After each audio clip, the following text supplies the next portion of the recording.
In money matters, the rand strengthened in early trade today as tensions in the Middle East underpinned the price of oil and put the dollar on the back foot. The JSE, on the other hand, is weaker as investors continue to assess the latest developments between Israel and Hamas. For an update on the latest market developments, we're now joined by Portfolio Manager at Rand Swiss, Gary Booysen.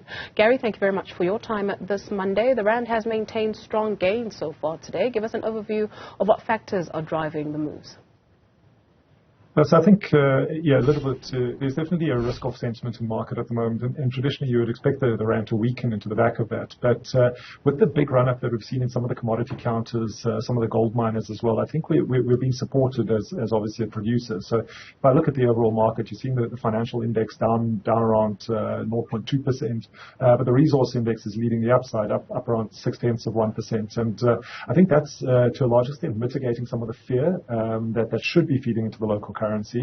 We also had the US earnings season starting up, and we had, I suppose, quite optimistic reports from the banks. Obviously, the banks in the US still making a lot of money as higher interest rates benefit them, but starting to just highlight some of the risks that they're seeing, a slowdown in some of the I suppose the economic activity from some of their customers, and that's what the market wants to hear. It's almost bad news is good news at the moment, and that I think is also helping to lift sentiment a little bit. So a lot of forces pulling in different directions, but the rand-dollar exchange rate's currently sitting at 18.84, and we'll definitely take that. All right. Oil is trading mostly flat today after surging last week. What's driving moves there? Of course, it's going to be the Hamas-Israel conflict. At this stage, it is largely a regional issue, which is why we've seen some rise in the oil price. Brent crude oil is trading just a touch under $91 a barrel at the moment. But I think every market participant is really focusing on what will happen if the conflict escalates, and you start seeing more players in the region drawn into it.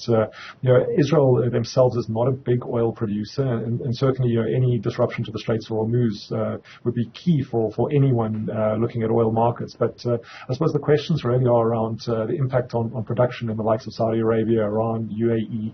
And at this stage, it doesn't look to be widespread. Of course, if it can be found that Iran had direct involvement in the Hamas attacks, that could be a catalyst for the US to more aggressively sanction Iran going forward. So far this year, Iran has, at least the Iran-US negotiations seem to be going well, and you've almost seen a winding down of tensions. So there's a lot of factors that could play out, and I think what the markets are trying to do at the moment is price in what are the probabilities that the conflict will become wider, and trying to assess which players are going to be drawn into it. And that's why you saw that initial gut reaction spike, but there's been some moderation to the oil price since then. And if anything, if the conflict does widen, I mean, there's plenty of estimates I've seen from the big banks where we'll see oil back above $100 a barrel. And I think if the Ukraine-Russian conflict taught us one thing, it's just how devastating these geopolitical conflicts can be to financial markets. Pfizer has slashed its full-year revenue forecast by 13% and plans to cut $3.5 billion worth of jobs and expenses due to lower-than-expected sales. Help us make sense of the developments.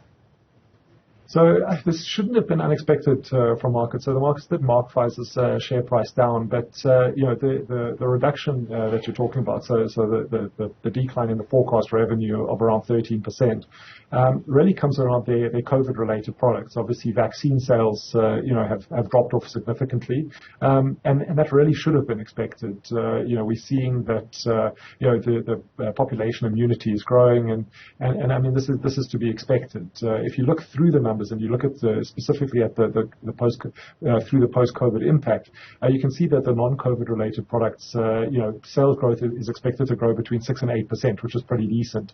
For 2023, they're expecting revenue figures of between $58 billion and $61 billion, and the impact really coming from the COVID sales. And of course, this is going to have an impact on jobs at Pfizer. It's going to have an impact. Obviously, they are putting through those cost reduction programs, but that's how business operates. If the sales aren't there, you can't obviously keep people employed. So it's something Pfizer is going to go through. Like I said, share price reaction might be temporary because I think the expectation that we'd have a persistent COVID vaccine is not realistic. Businesses have to continue to innovate to remain relevant. Absolutely. Sasol, BMW and Anglo American are expected to sign a new agreement related to their work on the use of green hydrogen in transport. What do we know about that partnership? So it's still very early days, but again, it comes down to businesses being innovative, and the whole concept of green hydrogen is quite an exciting one. The trends towards a greener economy are very, very clear, and essentially it's the splitting of oxygen and hydrogen using, like the likes of solar and wind, and is seen as an exciting alternative to batteries. So if you look at BMW, you look at, Sasol, there's an obvious application through its chemicals business, but from a BMW and Anglo-American point of view, many, EV and sort of battery power technologies don't perfectly translate to the applications in the real world. So the likes of Anglo-American that use these enormous vehicles to mine, just using more traditional battery technology that you'd find in something like a Tesla is not applicable, and that's where green hydrogen really can make a big impact. Obviously, this is all on the back of South Africa's Green Hydrogen Summit, and it'll be a nice announcement to see coming out of the summit. But there's going to be a lot of talks around how we can, further develop the green hydrogen economy. Thank you very much, Gary, for your time this afternoon. Portfolio Manager at Rand Swiss, Gary Booysen.